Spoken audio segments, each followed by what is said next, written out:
Je commence par un tout petit commentaire sur ce qui vient d'être dit. Dans la comparaison livre MOOC, comparer les inscriptions à la vente. Non, justement, le MOOC étant gratuit, je comparais plutôt ça au fait qu'on aille feuilleter un livre dans une librairie. Donc il y a un niveau d'engagement de l'inscrit qui est quand même très, très volatile. Bonjour. Donc moi c'est bon là, comme ça.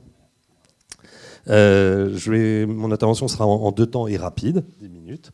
Comme promis, je vais commencer par vous présenter qui on est, Syncovery, en tant que partenaire d'Agrenium. Donc nous, notre métier, un peu barbare en anglais, Digital Learning Agency. Alors il n'y a pas de pédagogie numérique, on prétend que ce soit, voilà, on affirme que c'est notre métier aujourd'hui.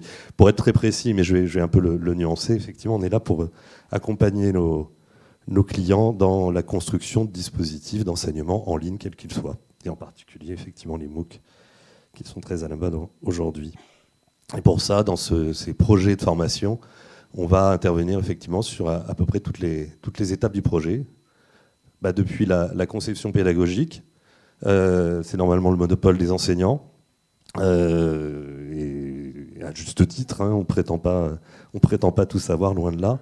On intervient quand même très fondamentalement sur cet aspect-là, parce qu'il y a une manière de construire la narration et la formation à partir du moment où on se destine à un dispositif en ligne, qui n'est pas tout à fait la même que celle que quand on construit un dispositif en présentiel. Et là, on est là pour accompagner effectivement des enseignants, des formateurs, pour repenser leur parcours et l'adapter effectivement à une formation en ligne. Mais on va parfois beaucoup plus loin, puisqu'on travaille aussi pour des entreprises qui vont nous confier l'intégralité de la conception, c'est-à-dire y compris le fait d'aller rechercher les enseignants pertinents, les experts pertinents, et de construire complètement le parcours de formation correspondant à leurs objectifs. Le deuxième métier que l'on a, et je vais essayer d'expliquer comment il s'articule, c'est celui de la réalisation. Hein, puisque quand on fait un MOOC, vous en avez très bien parlé en début de matinée, il y a derrière très souvent des vidéos des enseignants, mais ça peut être aussi des vidéos d'infographie animée, ce qu'on appelle le motion design, ça peut être des documents interactifs, ça peut être des infographies, ça peut être ce qu'on appelle des prédis, hein, des supports de présentation. Enfin, ça peut même être un web documentaire. Il y a 40 000 outils aujourd'hui numériques au service de la formation en ligne. Je pense que ça va bien au-delà d'ailleurs de ce qu'on voit concrètement dans les MOOC. Et voilà, nous on va se positionner sur une partie de cette réalisation, notamment le premier point, c'est la réalisation de vidéos. On a une très très grosse conviction qu'on défend, c'est j'ai entendu des propos très très contraires, hein, dans le monde universitaire, c'est il faut à tout prix miser sur la qualité de la production vidéo. Voilà. On est justement dans un usage numérique, ça peut être très très ennuyeux si c'est un plan fixe. Donc il y a une vraie écriture vidéo, une vraie qualité professionnelle, une exigence de qualité, je dirais, très forte, si on veut retenir l'attention des gens qui suivent les apprenants. Et ça a un lien direct, à mon sens, sur le nombre de personnes qui vont aller jusqu'au bout du parcours. Deuxième métier, c'est effectivement l'accompagnement dans tout ce qui est illustration, conception d'illustration, construction de motion design, qui sont des outils très utiles pour venir souligner le propos et justement rythmer aussi ce montage. Je rentre un tout petit peu dans le détail. Si vous vous contentez de faire de la vidéo de tourner un apprenant, assez mécaniquement, surtout si vous n'avez qu'un plan, vous allez avoir quelqu'un qui va être obligé d'apprendre par cœur son discours parce que vous aurez très peu de capacité de montage en post-production. Et ça, c'est un enjeu. C'est un enjeu parce qu'un enseignant, son métier n'est pas de lire un texte sur un prompteur, ça c'est le métier d'un animateur télé, c'est le métier de Claire Chazal. Voilà, c'est pas le métier d'un enseignant. C'est pas non plus le métier d'un enseignant de réciter par cœur. Ce qui fait toute la richesse et de la force du propos d'un enseignant, c'est d'incarner la passion et de communiquer son savoir. Donc il faut garder cette liberté-là, et pour ça, il faut au moins avoir plusieurs angles de tournage, et effectivement avoir des capacités de post-production. Et le motion design, l'illustration, va permettre aussi de construire un produit vidéo qui sera séquencé, sur lequel on pourra faire du montage en post-production, et donc construire quelque chose de dynamique. Autre aspect de notre intervention, c'est tout ce qui est bien entendu gestion de projet, puisque vous le soulignez très bien, un MOOC c'est des projets longs, ça va durer de 2 à 6 mois, voire 1 an. Pendant tout ce temps-là, il faut fédérer plein de métiers différents, plein de savoir-faire différents. Il y a effectivement un aspect classique de gestion de projet pour garantir la tenue du budget, la tenue des délais, et la coordination de la qualité du produit final. Création de jeux, je passe rapidement parce que ça c'est plus le métier d'un autre partenaire, mais on intervient nous surtout assez logiquement avec le reste sur l'écriture et la conception des scénarios de jeux. Pareil sur la conception des activités collaboratives ou des tests ou des quiz. Et puis, je le cite, là c'est pas tellement le sujet, mais on va aussi accompagner les personnes avec lesquelles on travaille sur la mise en ligne de l'ensemble de la plateforme ou son animation, son community management. Je vous demande d'oublier l'avant-dernier point, marketing et communication, parce que ce ne serait pas le sujet non plus aujourd'hui. Enfin, j'ouvre quand même la parenthèse. On va aussi intervenir sur comment justement j'amène des inscrits à mon parcours. Et donc, écrire un teaser, ce n'est pas un cours, ce n'est pas une vidéo de cours. Un teaser, c'est un produit, pour le coup, on n'est plus dans une logique de pédagogie, mais dans une logique de communication pure pour faire valoir le parcours et inciter à s'inscrire. Donc ça, c'est d'autres techniques et d'autres métiers. Et il y a des petites ruses qu'on peut intégrer dans le parcours lui-même pour inciter les gens à s'inscrire ou les suivants à s'inscrire. Voilà. Et on fait aussi de la formation sur site, tout simplement pour passer notre savoir-faire. Là, en l'occurrence, il y a une entreprise qui nous a demandé de lui faire une formation sur comment écrire le storyboard d'une vidéo. Voilà pour ce qui est de nos métiers, très rapidement. Alors à ce titre-là, on a fait pas mal de choses. On a voilà, des chiffres sur l'année dernière où les 2 dernières années, réalisé plus de 800 vidéos, le tout avec plus de 200 chercheurs dans tous les domaines, sciences humaines, sciences exactes. L'année dernière, on a effectivement travaillé sur une grosse, le chiffre est un peu périmé, une grosse quinzaine de MOOC, Coucou Spock. Alors ça, c'est les déclinaisons des MOOC dans le monde des entreprises. On a une équipe aujourd'hui de 8 permanents. Et puis ce petit chiffre intéressant par rapport au taux de complétion dont on parlait tout à l'heure. On a fait un MOOC grand public qui vient de passer sa 2e session avec l'Université de Nantes sur les cellules souches qui a été diffusée sur la plateforme Fun. MOOC qui comporte un volet un peu original qu'on appelle Open Lab. À ma connaissance, ça a été le premier Open Lab. C'est-à-dire qu'il y a non seulement un cours, mais je pars du point A, du début du travail d'un laboratoire jusqu'à la fin. Donc on découvrait depuis l'arrivée des cellules tirées d'urine jusqu'à la fabrication de cellules cardiaques. On a eu 35% de taux de complétion, ce qui est énorme dans le domaine des MOOC. Et je pense que c'est un peu tous ces ingrédients que j'ai listés avant qui permettent d'atteindre ce type de chiffres, qui sont à mon avis beaucoup plus que les inscrits. C'est le nombre de personnes qui ont suivi le MOOC qu'il faut regarder. Parce que le nombre d'inscrits, il est souvent aussi le reflet de la popularité d'un sujet. Je pense qu'il y a un point important là-dessus. Je ne sais pas où, j'ai pas de chrono sous les yeux, donc c'est compliqué. Voilà, alors on est intervenu et on travaille avec des gens comme ça va depuis HEC pour lesquels aujourd'hui on est en train de concevoir leur dispositif, la transcription de leur programme court pour les entreprises dans une version digitale. Pas digitale d'ailleurs, mixte, parce que très, très souvent on se retrouve avec des dispositifs où il y a un peu de présentiel et un peu de... Ça dépend de ce qu'on veut faire, à qui on s'adresse. On travaille aussi pour des fondations de recherche, on travaille pour des universités. Voilà, vous avez quelques exemples sous les yeux. Université Perpignan d'Aix-France, on est intervenu sur une partie du MOOC Innovation et Société qui a été diffusée sur Fun. Et pour répondre à la question de l'atelier, la question c'était technologie ou pédagogie. Il y a eu beaucoup de choses de dites, donc je ne vais pas m'attarder sur ce que j'avais prévu de dire. Je vais très, très rapidement le résumer.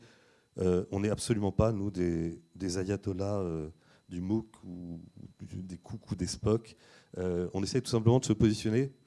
Notre conviction, c'est qu'effectivement, il y aura de toute façon, demain, de plus en plus de formations en ligne. Et que ça se fait à partir d'outils qui sont aujourd'hui ceux qu'on a listés, vidéos et autres. Demain, il y en aura d'autres. Ils s'en avancent en permanence, des possibilités dans des vidéos interactives. Il y a plein de choses très chouettes à faire avec les outils du moment. Les outils qui sont issus de la presse, par exemple, qui sont ceux qui permettent de faire ce qu'on appelle du scrollytelling, donc de mélanger en fait une vraie écriture multimédia, du texte et de la vidéo. Tout ça, c'est des choses, je pense, intéressantes pour l'apprentissage. Notre positionnement, c'est que il faut aujourd'hui se dire, la problématique, c'est comment je fais un bout ou toute ma formation en ligne. Et pour ça, il faut penser les outils. Il ne faut pas être au service de ces outils. Ils ne me disent rien. Moi, quand je lis la première semaine d'un MOOC qui est consacrée au fait de se présenter, ça a tendance à me donner de l'urticaire. Où est-ce que ça a été écrit?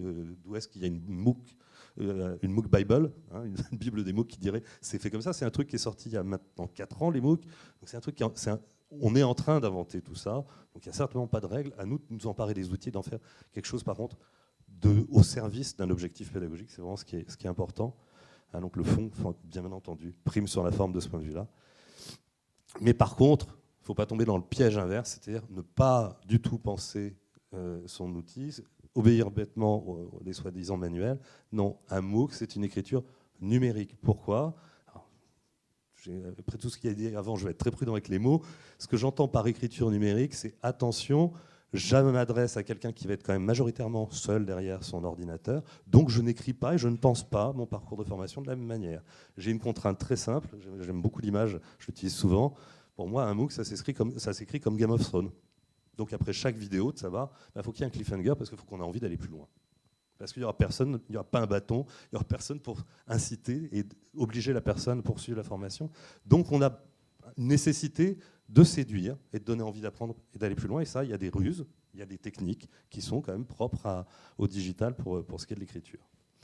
Et puis j'ai fini, donc je ne dois pas être trop loin du temps prévu.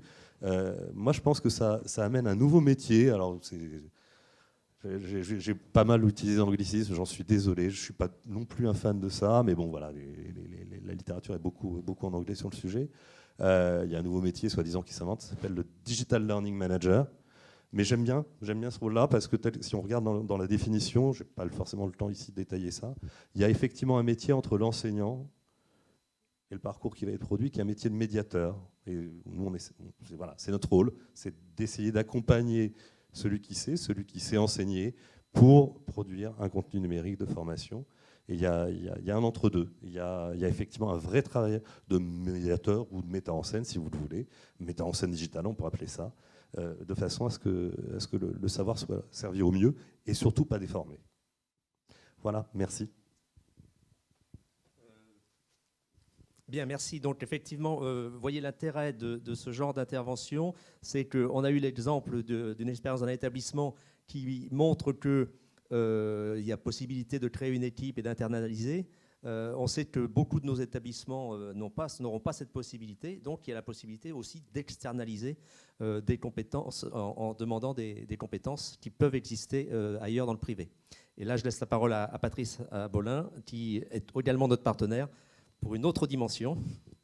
Bonjour, donc Patrice Abolin, je suis chez Orange Business Services, donc c'est la partie entreprise en fait du groupe Orange. J'interviendrai sur 3 sujets en fait. Le premier, c'est un peu le recul qu'on a nous, le groupe Orange, par rapport au digital, au numérique, dans la formation. Le deuxième, c'est effectivement un peu le recul qu'on peut avoir. Alors on a un recul sur le grand public, on a un recul sur les professionnels, on a un recul sur le grand public, enfin sur les entreprises, puis on a un recul sur l'international. Et c'est le troisième pavé peut-être qu'on abordera, c'est ce que pourra apporter Orange dans le cadre du projet AgriCamp, puisque voilà, je ne vais pas détailler l'ensemble, mais il y a des transformations qui se font. Alors, la première transformation qui se fait, c'est qu'effectivement, le numérique est partout. Alors, on le voit, mais il faut prendre en compte, je pense qu'on n'est plus... le digital est partout. On doit se poser la question, et tout le monde se pose la question, notamment dans le milieu des entreprises aujourd'hui, c'est finalement les compétences qu'on a besoin. Et il y a des évolutions. On a besoin de compétences, et de savoir, mais aussi de savoir-faire. On voit qu'il y a une évolution sur un savoir-faire parce qu'aujourd'hui, le numérique est là, mais vous avez tous aussi des métiers qui vont évoluer. Il y a des nouveaux métiers, énormément de nouveaux métiers sont en train de se créer. On en a abordé quelques-uns là, mais il y en a dans tous les domaines.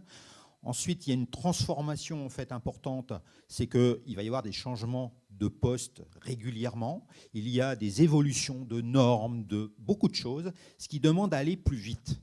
Et plus vite, c'est vrai que le numérique est peut-être un moyen, je dis bien peut-être, un des moyens d'aller plus vite, d'être réactif, notamment dans un marché qui est quand même assez mondial, hein, et on y reviendra, parce que je pense qu'il faut qu'on ait cette idée, c'est que votre savoir-faire de chercheur, d'innovation, de pédagogue, il est un vrai savoir-faire francophone. On pense que le groupe Orange aussi a un savoir-faire francophone et qu'il faut l'avoir en tête au départ.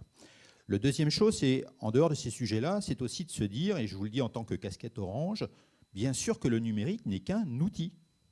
Vous n'avez pas à avoir les solutions par le numérique. Vous êtes dans la formation, c'est à quoi, quelles compétences vous voulez faire acquérir, quels sont les enjeux qui sont liés derrière, et ensuite vous allez utiliser des outils. Depuis ce matin, on a beaucoup parlé des MOOC, et moi je ne vous parlerai pas forcément des MOOC, même si on a l'expérience, puisqu'effectivement, le digital, ça peut être une classe virtuelle, ça peut être, et je le rappellerai en Afrique, c'est aujourd'hui, c'est une réunion téléphone entre des apprenants et un tuteur, et des apprenants qui sont, parfois, ils n'ont que le téléphone, mais c'est déjà de la pédagogie à distance, et il faut l'avoir en tête. Donc le numérique n'est pas que ça, et puis derrière, vous avez à un moment donné des lieux de rencontre, des lieux d'échange autres. Donc la technique et le numérique ne vient que après la pédagogie et vos cibles pédagogiques et les compétences à acquérir. Et après, derrière, on verra comment adapter. Alors oui, j'oubliais quand même, il y a aussi quand même dans ces questions, je reprendrai juste ce qui n'a pas été abordé, ou légèrement, c'est effectivement la donnée. La donnée numérique aujourd'hui, elle est énorme. La production aujourd'hui est telle que le gap qu'on va avoir, c'est comment l'utiliser. Ça a été abordé ce matin en disant Fun n'a pas encore fourni. Je vais vous dire, je n'ai pas la même chose. Chez Solerny, on a fait des MOOC, les MOOC sur l'impressionnisme, le MOOC, le digital, apprenons-le ensemble. C'est vrai qu'aujourd'hui, on n'en a pas la capacité encore d'utiliser toutes les données, mais c'est un vrai challenge que nous avons à faire. Et je pense aussi que ce savoir-faire francophone, avec les innovations que nous avons, avec les pôles de compétitivité, les grandes entreprises et les PME innovantes, je pense que nous avons un secteur là-dessus où on a tout à faire, et notamment dans la formation. Et ça revient à ce que je vous disais tout à l'heure, c'est l'individualisation d'un parcours tout au long de la vie. Parce que finalement, ce qu'on a besoin, c'est ces compétences, c'est d'acquérir des compétences au fur et à mesure de me proposer un parcours pour aller acquérir des compétences. Et on voit qu'il y a cette modification qui est en train de se faire, c'est intéressant. Alors les connectivités, évidemment, Orange, il faut se poser la question à un moment donné, ça a été abordé, il y a une plateforme, il faut quand même qu'il y ait un minimum, c'est que ce soit la qualité, sans oublier la qualité à un moment donné aussi de l'interface que peut avoir l'apprenant avec l'outil, mais aussi le pédagogue avec l'outil. Ne l'oublions pas, c'est important des deux côtés. Bon, je passe, ça a été abordé ce matin, donc le social learning, oui, c'est une transformation, vous avez la communauté. Aujourd'hui, il y a énormément de choses qui se passent sur les communautés, il faut l'utiliser, il y a des choses qui se passent qui ne sont vraiment pas intéressantes, mais il y en a d'autres qui sont très intéressantes, et c'est peut-être ce levier-là qu'il faut utiliser. On l'a vu sur les MOOC, on a été les premiers à sortir un MOOC en social learning. Effectivement, ça peut être très intéressant, notamment pour une chose qui n'a pas été abordée, c'est la révélation de talents. On a vu effectivement sortir des talents d'une communauté d'apprenants, et c'est effectivement intéressant aussi de faire travailler une communauté. L'équipe pédagogique, finalement, révèle par son travail les talents, et puis les talents se révèlent en même temps, et donc on voit que ça, c'est très intéressant. Et puis j'ai marqué « manager, accompagner ». Je n'oublie pas de cette expérience que nous avons, nous, mais qui rencontre à peu près partout, c'est accompagner le changement, mais notamment accompagner le changement des équipes pédagogiques. Alors, ça va même plus loin, parce que pour nous, on dit qu'il faut aussi accompagner le changement dans les entreprises, parce qu'effectivement, si vous n'avez pas... La formation est importante, parce qu'il y a une chose qui n'a pas été dite, c'est qu'effectivement, ce qui est important, c'est l'humain. Et l'humain, le numérique, attention, des impacts qu'il peut avoir. Et l'humain, effectivement, c'est une valeur. Et la valeur, c'est ce qu'il va apprendre. Et de ce qu'il va apprendre, il va en faire des choses. Et donc ça, c'est intéressant. Donc il faut aussi accompagner partout. Alors, les enjeux, j'ai juste mis dans celle du milieu, c'est ça qu'il faut retenir, c'est que justement, le groupe Orange se positionne avec des partenaires. Nous ne sommes pas formateurs. Nous n'avons rarement de contenu, même si on peut en fournir de temps en temps sur certains secteurs, notamment la cybersécurité. Nous n'avons pas d'ingénierie pédagogique et donc, effectivement, on travaille sur ce cœur qui est... Mais on vient parce que tout simplement, il y a des transformations. Je parlais de la cybersécurité aujourd'hui, c'est un enjeu non négligeable.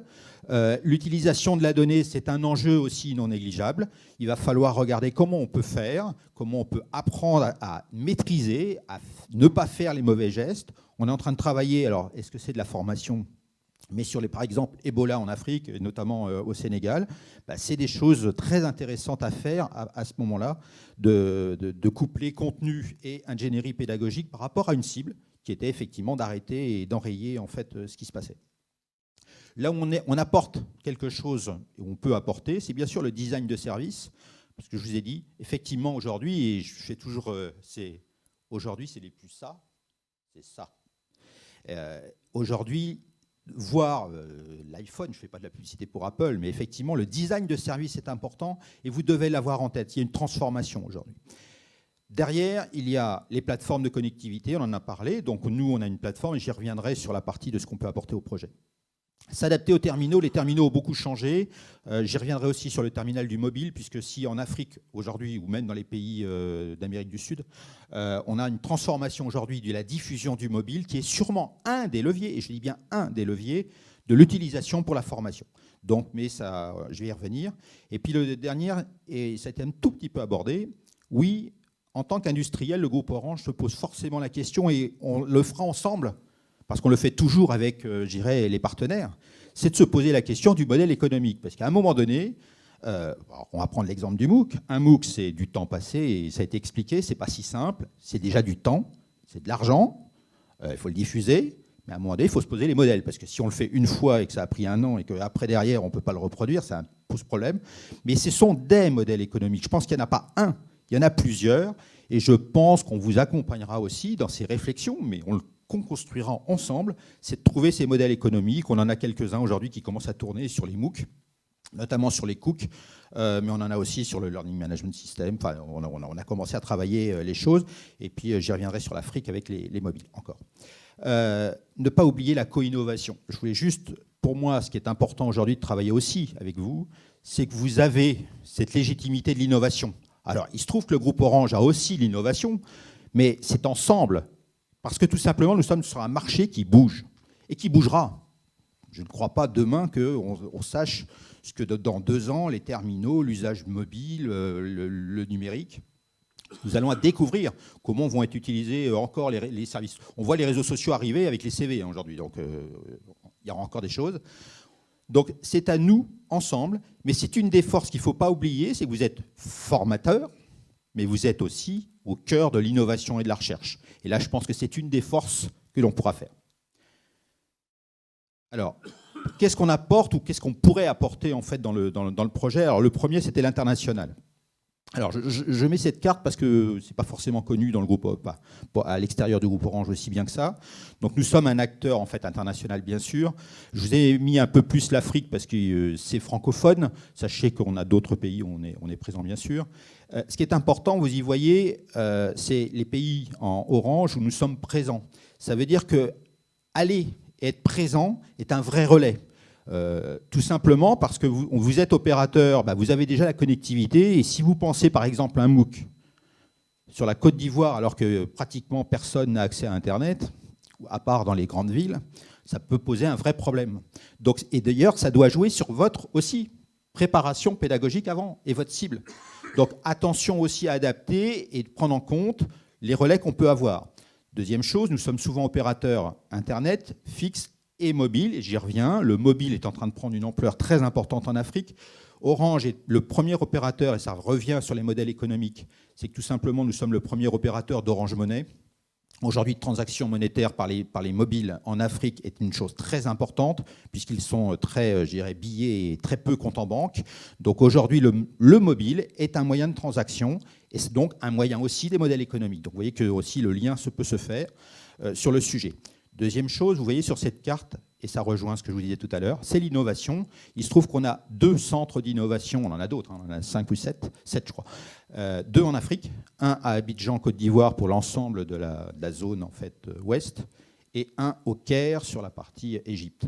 Donc on voit aujourd'hui que ça aussi c'est un relais avec vous, avec vos labos, et cette innovation on peut la faire aussi localement, et ça c'est important. Donc ça c'est le premier sujet.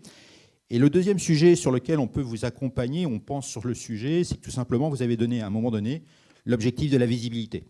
On est persuadé, et aussi, le groupe Orange a son rôle à jouer sur cette visibilité francophone que nous avons à faire sur ces savoir-faire. Les savoir-faire, alors dans le domaine, on regarde aujourd'hui tout ce qui est autour de la santé, tout ce qui est autour de l'agriculture, tout ce qui est autour de l'éducation et tout ce qui est autour du numérique en tant qu'informatique ou développement. Donc dans la partie agriculture, on voit bien qu'effectivement, les relais qu'on peut avoir, c'est les développements qu'on fait, c'est les innovations. Mais il se trouve aussi qu'on a un outil, vous avez parlé de communication tout à l'heure, c'est les portails. Les portails Orange, alors tout le monde connaît orange.com. Il faut savoir qu'on a des portails en fait historiques sur les étudiants et les pédagogues en général, mais souvent au départ les étudiants. Et le premier, c'est Rincon del Vago. Rincon del Vago est en fait un portail langue hispanique. Aujourd'hui, c'est 22 millions de visiteurs uniques par mois. C'est-à-dire un étudiant sur 2 d'Amérique du Sud se connecte à Rincon del Vago. Donc ce qu'on essaiera de voir, c'est comment on peut utiliser, je dis bien comment on peut, parce qu'il faut le travailler ensemble, hein, ça ne se fait pas juste, je mets dedans 2 contenus et puis ça va se débrouiller. Non, à un moment donné, on peut utiliser cette puissance que nous avons, je dis bien que nous avons ensemble, de pouvoir diffuser certains cours, peut-être certains grains, certaines vidéos, pour justement donner cette visibilité. Et puis, ce qui va donner ma conclusion, c'est tout simplement, je reste persuadé que le numérique, c'est donner envie d'apprendre. Donner envie d'apprendre, ça passe aussi par de la communication. Vous allez donner envie à ce que quelqu'un vienne sur AgriCamp parce qu'il aura vu une petite vidéo qui est un vrai savoir-faire, il va dire « ça c'est super ». Ah, derrière, j'ai un relais, je vais pouvoir aller vers AgriCamp. Et puis derrière, ça correspondra aussi à un modèle économique. Je ne vais pas vous le cacher, c'est qu'aujourd'hui, sur les portails, on a la capacité, à travers les portails, les réseaux sociaux, de faire aussi le modèle économique. Donc voilà pourquoi on accompagne le projet. Et puis le dernier, tout simplement, c'est parce que je vous ai parlé de l'agriculture. Donc je pense qu'aujourd'hui, dans l'agriculture, il y a une transformation du numérique, pas que dans l'information. Il y a une transformation des métiers, il y a une transformation aujourd'hui de la donnée, comment on utilise les données pour aller... et on pense, alors là c'est valable en France et à l'étranger, que c'est une vraie valeur que l'on peut créer ensemble avec une valeur qu'on crée pour ceux qui utilisent. Donc il y a des projets aujourd'hui en Afrique qui sont en train de se faire sur les exploitations agricoles, sur les drones, donc il y a aussi dans l'ensemble de l'agriculture une volonté de vous accompagner. Voilà. Bien, merci beaucoup, on peut les applaudir. Donc là, effectivement, l'objectif de cette séquence, c'est de vous montrer l'étendue des types de partenariats qu'on a envisagés dans AgriCamp. D'une part, sur la question de l'accompagnement des auteurs et des équipes sur tout ce qui concerne la conception des cours en ligne et l'accompagnement. Et donc là, l'entreprise Incovery est là pour nous aider. Alors, on n'a pas de prestations, on est partenaire, mais après, c'est à nous de voir, à vous de voir. Et donc, il faudra qu'on regarde ensemble si, par exemple, il y a des choses intéressantes à faire de manière collective, intra-thématique, intra-module, ou plutôt à travailler auprès de chacun des modules, auprès de chacune des équipes. Donc ça, c'est à discuter à partir d'aujourd'hui. Et puis, on est là pour nous entendre vos besoins et on pourra vous accompagner, nous, équipe de pilotage, pour vous mettre à disposition ces compétences.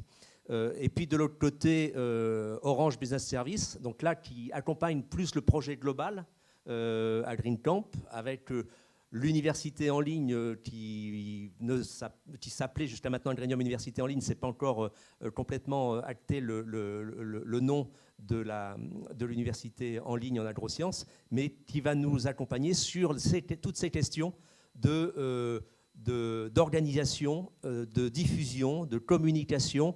Et là, je pense que vous avez vu l'ambition que cela donne au projet, à vos projets, puisque vous êtes producteurs, mais au-delà, il faut que les usages soient notre priorité à tous. Les cours en ligne coûtent cher à produire, ils coûtent cher à maintenir, et donc il faut qu'on les raisonne sur la durée et surtout dans la diversité des usages. Bien, en tout cas, merci. Donc, on a un temps d'un quart d'heure, 20 minutes pour pouvoir échanger avec nos deux partenaires. Et puis, vous pouvez aussi poser des questions à Eric aussi, qui est encore là. Donc, n'hésitez pas. Une première question. Vous avez un micro pour répondre? Oui. Merci. Béatrice Mounex, donc de l'Institut de l'élevage. Alors, c'est une question qui s'adresse effectivement aux deux intervenants qui viennent de s'exprimer, mais aussi à l'intervenant précédent. Deux questions très rapides. Moi, je m'interroge sur les forces et faiblesses des MOOC ou les solutions techniques, donc pour les deux personnes qui viennent de s'exprimer, ou les questions de recherche qui éventuellement ont été abordées dans d'autres programmes, sur deux choses qui m'interpellent sur ces outils de formation à distance dont vous avez dit depuis le début de la matinée que la cible, ou en tout cas le public concerné pour l'instant, était plutôt de la formation continue. comment interpelle-t-on, alors je vais parler élevage, je m'excuse, c'est mon domaine, comment interpelle-t-on des publics aussi divers à l'échelle mondiale avec des images tout bêtement de race? On sait très bien qu'un public intéressé par le domaine laitier va complètement perdre le fil si on lui montre des images de races qui sont allaitantes. Alors quid des publics internationaux avec des charolaises d'Odu de Bourgogne quand on s'adresse à d'autres pays? Donc est-ce que ça, vous avez une expérience ou enfin y a-t-il des astuces pour pallier à ça? Et ma deuxième question, il se trouve que je travaille en santé animale, mais aussi j'ai une double casquette, c'est le bien-être animal. Et quelle est la place des MOOC sur des questions qualifiées de socialement sensibles, dont on sait que pour faire passer des informations et des connaissances, y compris les plus objectives et les plus scientifiques possibles, il faut d'abord poser sur la table ses propres représentations de l'animal et sa propre relation à l'animal. C'est le gros travail des enseignants, notamment en bien-être animal. Comment le MOOC se positionne et résout ce problème ou pas? Je vais essayer de donner quelques éléments de réponse. Le MOOC, lui, il fait rien. Le MOOC, il est fabriqué par des enseignants, donc c'est les enseignants qui se positionnent par rapport à ces questions-là et qui le traduisent en digital. Le MOOC, il n'est pas porteur, je dirais, de position idéologique ou de position éthique en soi. Par contre, ce qu'il y a derrière vos deux questions, c'est plus des questions qui portent sur la communication que sur la pédagogie. Et c'est vrai qu'on ne l'a pas beaucoup évoqué depuis ce matin, mais il y a pas mal de MOOC qui ne sont pas des outils pédagogiques ou à visée pédagogique, si on regarde bien. C'est aussi un dispositif dont les gens sont emparés à des fins de communication ou de sensibilisation. On a travaillé par exemple, nous, pour l'ONG CARE, pour laquelle on a fabriqué ce qu'on pourrait appeler un MOOC, je ne sais pas comment ça s'appellerait, enfin bon, le terme d'usage, en tout cas ça a été MOOC, sur les effets du changement climatique, et notamment les effets du changement climatique sur les populations en situation de pauvreté. Et là, l'objectif était clairement, certes que les gens apprennent des choses, mais dans un objectif qui était de les sensibiliser dans le cadre de la COP21. Donc oui, par les MOOC, on peut s'emparer de sujets éthiques et en faire un outil de communication au service de ces questions-là. Oui. Un enjeu des MOOC, c'est d'abord la diversité. Si c'est massif, c'est la diversité. Donc on a vu ce matin dans le premier MOOC, c'est aussi l'idée de pouvoir faire s'exprimer l'ensemble des participants à un MOOC. Donc de donner des exemples qui sont locaux. Il faut pouvoir vraiment le faire. Ça, c'est pas aussi simple que ça. Mais à mon avis, c'est un objectif et justement permettre l'activité collective. En fait, c'est dans la conception même de ces formations.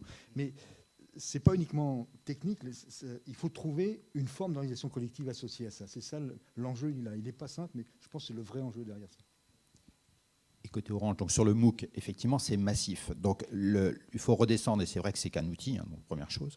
Deuxième chose, c'est que dans les outils, vous allez utiliser des grains, et ça a été abordé ce matin, donc plus vos grains sont petits, plus vous allez pouvoir les re-remplacer, et peut-être vous poser la question, est-ce que c'est, d'abord je fais un grand MOOC de sensibilisation, où là c'est massif, et je sais que je vais tirer profit de cette communauté de l'ensemble international ou national sur le thème, et ensuite je vais peut-être refaire un autre type d'usage, de formation, ça peut être un SPOC, mais ça peut être aussi des classes virtuelles, ça peut être une diffusion vidéo, on a aussi la diffusion vidéo, tutoriel, où là vous allez faire de l'adaptation par rapport au pays, aux besoins. Donc c'est là aussi qu'il faut peut-être travailler, vous voyez que ce n'est pas la solution, ce n'est pas forcément que le MOOC, et bien regarder que vous êtes massif, alors que peut-être qu'à un moment donné, il va falloir faire beaucoup plus petit. Peut-être un élément aussi parce que c'est une question vraiment très importante par rapport au MOOC agroécologie, sur cette question effectivement de comment on montre où est notre positionnement, où est nos valeurs. C'est ça aussi qui nous a conduit à faire une semaine entière sur l'émergence de l'agroécologie. C'est-à-dire d'avoir une approche historique, de dire d'où ça vient, quels sont les différents courants, comment on peut se positionner. Et c'est vrai qu'on ne passe pas autant de temps à présentiel à faire ça parce qu'on le fait différemment. Mais là, par rapport au MOOC, ça nous est apparu comme étant quelque chose d'essentiel pour qu'il n'y ait pas pour organiser le débat entre eux en déminant ce terrain. Parce que l'agroécologie est un lieu extrêmement qui peut être très vite conflictuel. Et donc de dire, voilà les différentes façons de penser. Maintenant, allez-y, échangez, débattez, mais de pouvoir dépassionner ce débat-là en disant non, vous n'êtes pas des vrais agroécologues, ou etc. Enfin, ce genre de... Et donc, c'est vrai que ça amène à changer un petit peu la manière de faire. Et la question d'expliciter quelles sont nos valeurs et notre vision du MOOC est quelque chose d'extrêmement important. Et de ce point de vue-là, le travail avec des journalistes a été très... très...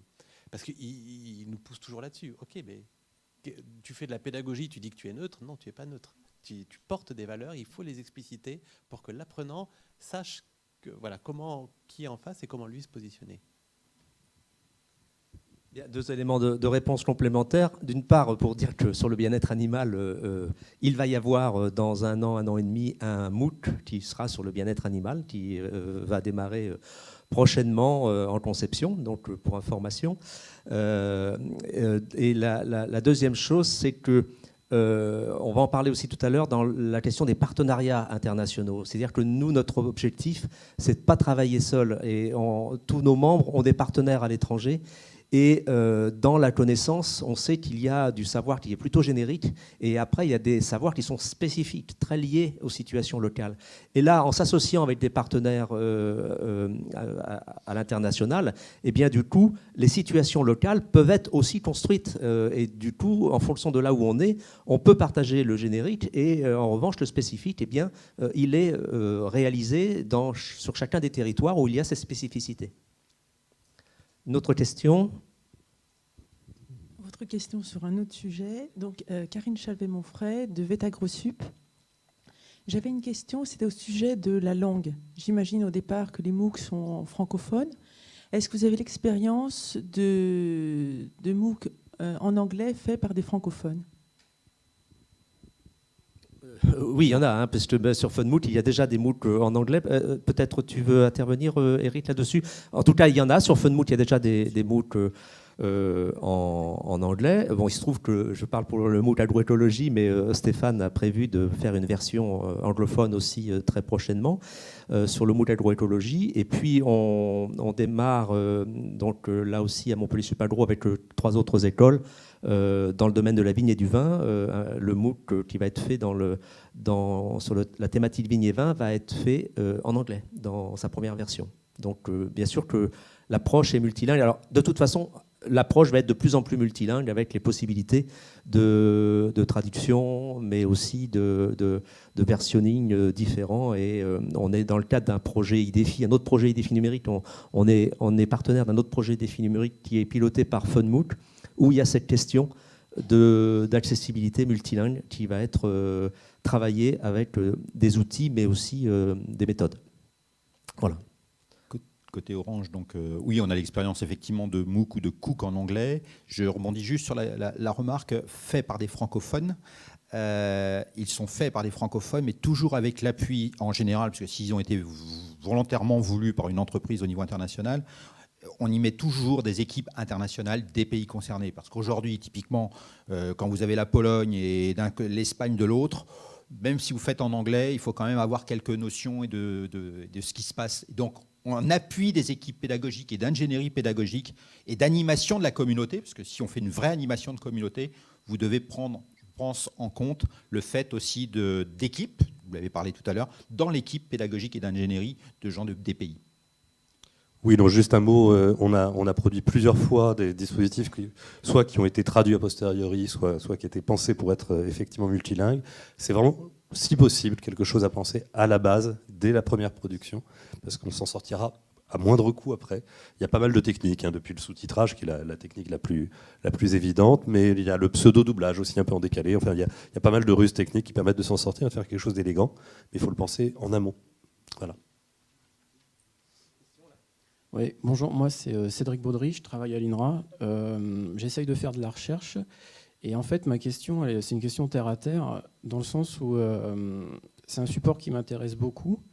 Mais moi, j'ai la casquette chercheur. Et comment je vais demander à mon institut de dégager du temps pour justement élaborer ce genre de cours, sachant qu'a priori, hier, j'ai vu lors d'une intervention qu'une heure de cours, c'était 100 heures de travail qu'il fallait fournir pour une heure de cours. Donc, imaginons qu'on veut faire 4 heures ou 6 heures de cours, ça demande énormément de temps.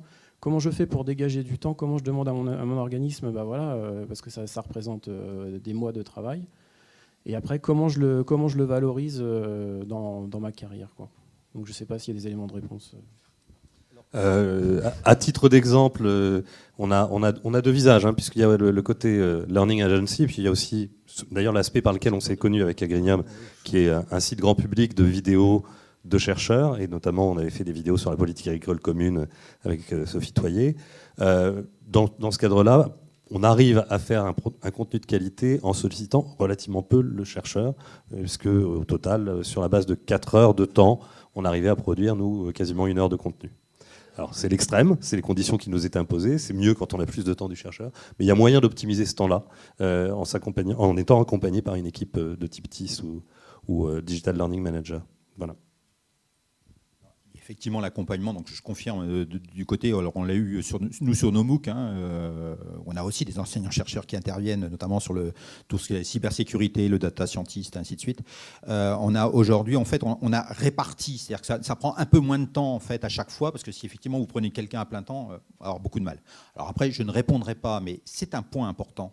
Très important, c'est effectivement la reconnaissance dans une carrière, dans le temps passé. Oui, bien sûr, mais ce n'est pas Orange, là, je suis désolé. Mais pour l'avoir vécu, puisque j'ai eu le ministère de l'Éducation nationale, je rappelle qu'on a eu le même débat à un moment donné, quand on a voulu à l'Éducation nationale faire reconnaître, il faut qu'il y ait une reconnaissance quelque part dans une carrière, dans l'utilisation. Voilà. Donc on jouera notre rôle, mais là, je ne peux pas prendre de décision pour ça. Oui. Sur le temps. Oui, sur le temps, en fait, c'est classique. C'est le e-learning classique, il y a des années, donnait ce taux-là, c'est-à-dire 1 heure de cours en e-learning, c'était 100 heures de préparation. Là, on a tous les formats possibles avec ça. Dans ce qu'on fait, moi, j'aurais rien pu faire si c'était ce format-là. On ne fait rien. Dans tous les mots qu'on essayait de faire, nous, c'est coopératif. C'est-à-dire, je demande à quelqu'un que je connais, c'est pas payé parce qu'on ne peut pas, sinon c'est trop compliqué. Voilà. Ça peut les intéresser de faire des vidéos courtes parce que c'est très intéressant de le faire, c'est utile. Et quand on veut transporter un message, c'est très bien. Mais dans ce cas, il faut qu'on ait un environnement derrière pour faciliter les choses, un peu de tournage, un tout petit peu de post-production. Enfin, ce qu'on a besoin, ça dépend vraiment de ce qu'on veut. Un centre d'apprenants était très content d'avoir même des vidéos stupides de Stanford parce que ça sentait l'amphi réel. Au contraire, il y a des choses où il faut mettre plutôt des professionnels qui ont l'habitude de ça. Et de temps en temps, les gens peuvent tout à fait aimer avoir quelque chose d'une vidéo qui est... Donc le son est bon, c'est le son qui est central, mais donc ils suivent quelqu'un qui pense. Et je pense que ça, c'est très important. Et dans ces cas-là, il ne faut surtout pas mettre des professionnels à la place des vrais chercheurs et enseignants. Je crois que le principal message qui, au fil de la matinée qui circule, c'est bien que le chercheur ou l'enseignant, il est d'abord apporteur de contenu, et après, effectivement, mise en scène de la formation, et puis l'enseignant, après, qui fait tout ce qui est accompagnement de l'apprentissage. Mais il faut voir que c'est un travail d'équipe, c'est ce qui est dit depuis ce matin, c'est un travail d'équipe, et je rappelle que dans le projet Green Camp, quand même, la majorité de la subvention, c'est-à-dire plus de 2/3 de la subvention est prévue pour du recrutement de compétences qui vont vous accompagner dans ce travail-là pour éviter que ça vous prenne 100 heures pour 1 heure. Évidemment, c'est pas possible. Guy, là, hier, il ne faut pas les classer comme ça, ton équipe. Voilà. Alors après, sur la reconnaissance institutionnelle, je crois que aujourd'hui, moi, on le voit au niveau des DG de nos membres, il y a un engagement de l'ensemble des établissements, y compris de recherche, pour que la question de la coopération sur l'enseignement numérique soit réussie. Parce qu'il y a d'autres éléments de la coopération numérique qui intéressent la recherche, qui est la valorisation des travaux de recherche. Et la valorisation qui se fait presque en temps réel. Et ça, c'est extrêmement important pour les chercheurs et pour les organismes de recherche. Donc c'est cette question de valorisation. Et puis quand même, globalement, tous les chercheurs, dans leurs activités, ont un temps d'enseignement à donner. Enfin, ça fait partie du rapport d'activité. Et je pense que le numérique, moi ce que je vois aujourd'hui, et on le voit aujourd'hui dans la salle, c'est qu'il y a beaucoup de chercheurs présents aussi aujourd'hui dans cette salle. Et donc ça veut dire qu'il y a quand même un intérêt global pour ce dispositif. Et ne soyez pas inquiets du côté de la reconnaissance. Je pense que ça chemine rapidement en ce moment dans les organismes de recherche. Autre question ? Oui, Dominique Guidonis-Stolz, enseignante-chercheur, équipe développement professionnel et formation AgroSup, Dijon et Duterre. On a beaucoup entendu parler de scénarios pédagogiques, de l'importance de la pédagogie, de l'importance de l'enseignant. Ce serait aussi intéressant d'avoir votre retour sur qu'est-ce que vous prenez en compte de qu'est-ce que c'est qu'apprendre avec un MOOC, c'est-à-dire le point de vue de l'apprenant. Quelles sont les dimensions critiques? Moi, j'ai entendu tout à l'heure que c'était important. Alors, j'entends bien, hein, il y a des ruses pour maintenir le plus longtemps possible les apprenants devant un écran. Les ruses, de tout temps, les enseignants ont inventé des ruses pour motiver, engager dans la tâche, dans les efforts.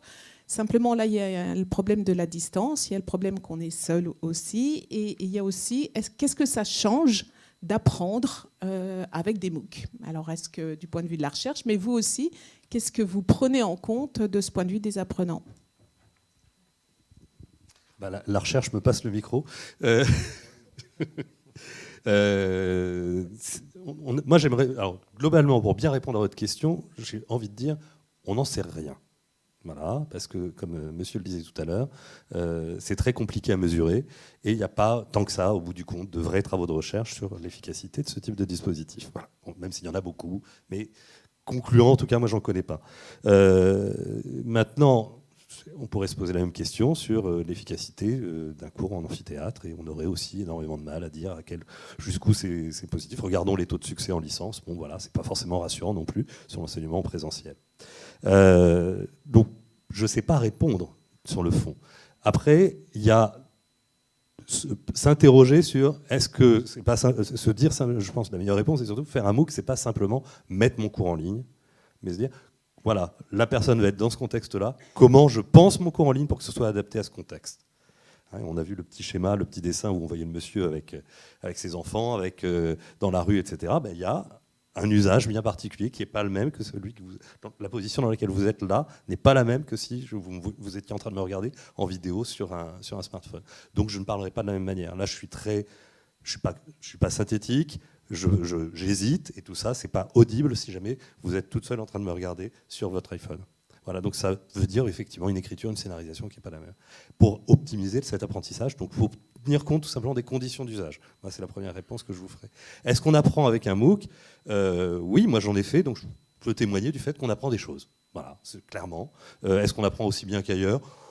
Si je compare aux cours que j'ai pu suivre sous d'autres formats, il y en a où j'ai trouvé ça absolument nul et j'ai rien appris. Il y en a d'autres où effectivement j'ai appris même mieux que je n'aurais appris, je pense, soit avec un livre, soit en présentiel. Donc il n'y a pas vraiment de réponse monolithique là-dessus. Je sais bien ce que je voulais savoir, c'est de quoi vous tenez compte, vous, quand vous êtes dans la conception, dans l'utilisation des ressources, pour l'apprentissage.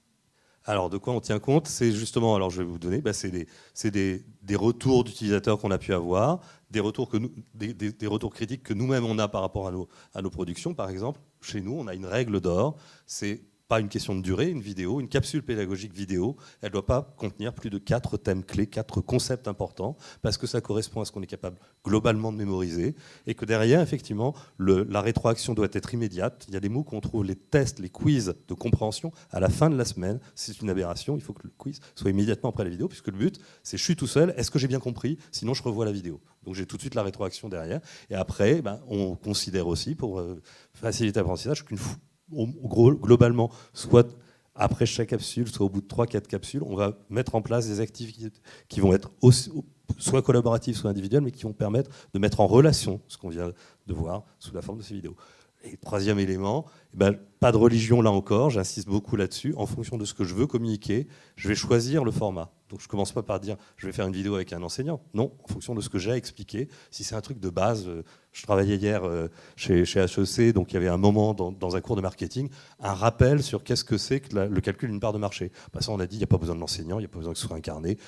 Un motion design, ça va être super efficace, beaucoup plus clair. Par contre, l'autre aspect qui est innovant et qui est vraiment au cœur de sa formation, il faut à tout prix qu'elle y soit. Juste pour dire, effectivement, c'est compliqué. En gros, la difficulté, c'est de penser dès le départ, c'est d'essayer de dire qu'il ne faut pas penser le MOOC tout seul. C'est-à-dire, qu'est-ce qui se passe à côté?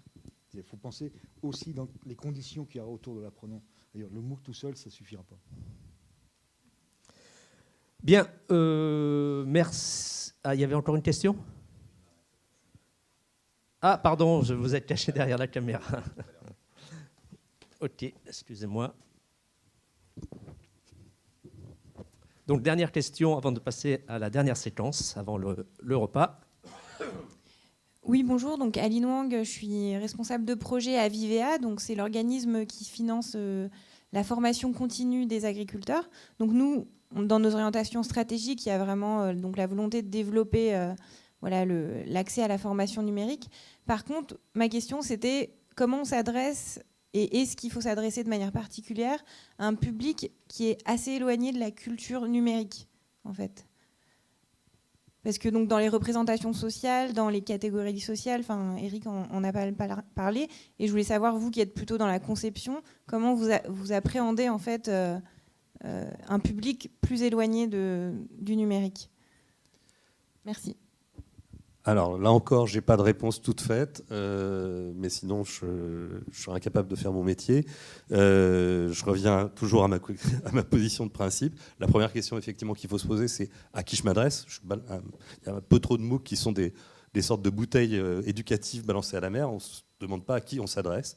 Donc il faut effectivement tout d'abord se dire, tiens, voilà l'usage qui va en être fait, voilà la position même physique, hein, là en l'occurrence je suis agriculteur, je ne suis pas effectivement comme, je ne vais pas construire mon MOOC de la même manière que si je m'adressais à un manager qui est derrière son ordinateur toute la journée. Parce qu'a priori un agriculteur, je pense que ce n'est pas le cas, ou alors il y a un truc qui ne va pas. Donc il va falloir penser peut-être mobilité. Peut-être que c'est peut-être plus pratique dans son cas. Il va falloir penser aussi des questions de débit, donc la possibilité de télécharger. Puis il va falloir penser comment attraper son attention et peut-être dans les quiz, aller un peu moins dans des usages très innovants au niveau de la pédagogie et de la construction des quiz pour tenir compte du fait que la culture numérique n'est pas très, très avancée. Je réagis à chaud parce que j'aurais besoin très concrètement moi de réfléchir au sujet. Mais oui, il faut tenir compte de la position de l'apprenant et de qui il est. Ça, c'est clair.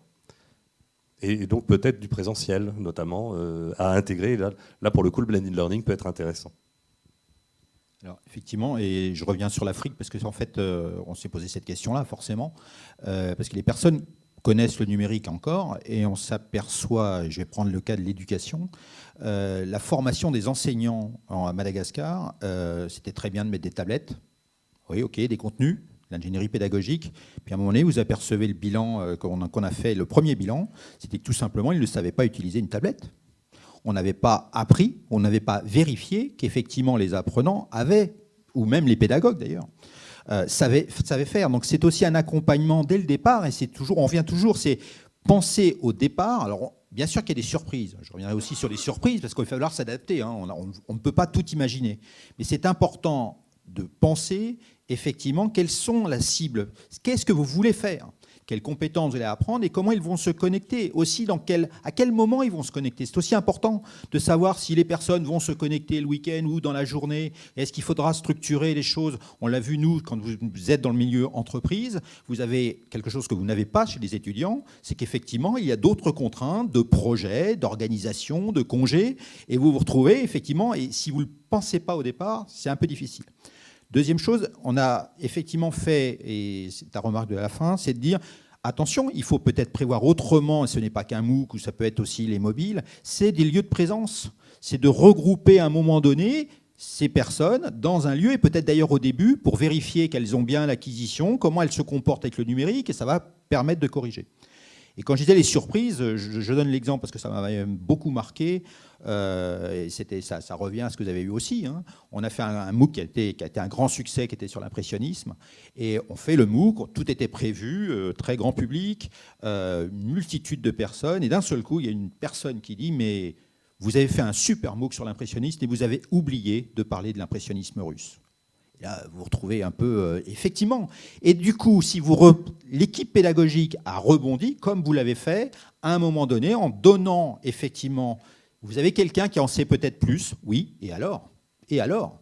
Elle peut apprendre à la communauté, et donc on l'a réintégrée en fait dans la deuxième semaine après, en disant bah, finalement elle est intervenue et elle a fait. Donc on voit que de toute façon, vous aurez à un moment donné à vous adapter aussi, mais il faut essayer d'anticiper au départ le maximum de choses. Prendre, c'est quoi vos objectifs? Parce que c'est ça qui est quand même important, c'est un outil pédagogique. Hein. Je rappelle, c'est pas le numérique. Le numérique, c'est un outil. Hein. Donc voilà, derrière, après, on retrouvera. Mais après, il faut quand même prendre en compte l'apprenant, il est où? Il est dans quel pays? Qu'est-ce qu'il fait? Est-ce que c'est délai? Comment il va se connecter? Est-ce qu'il a du réseau? On sait bien que ce n'est pas toujours évident. Je prends parce que je suis beaucoup les métiers de la montagne. Quand vous êtes en montagne, ce n'est pas si évident d'avoir une connexion Internet et d'avoir accès à un MOOC. Voilà. Donc, il faut se poser ces questions-là, les anticiper si possible, puis ensuite être suffisamment réactif avec cette équipe qui va être créée pour réagir.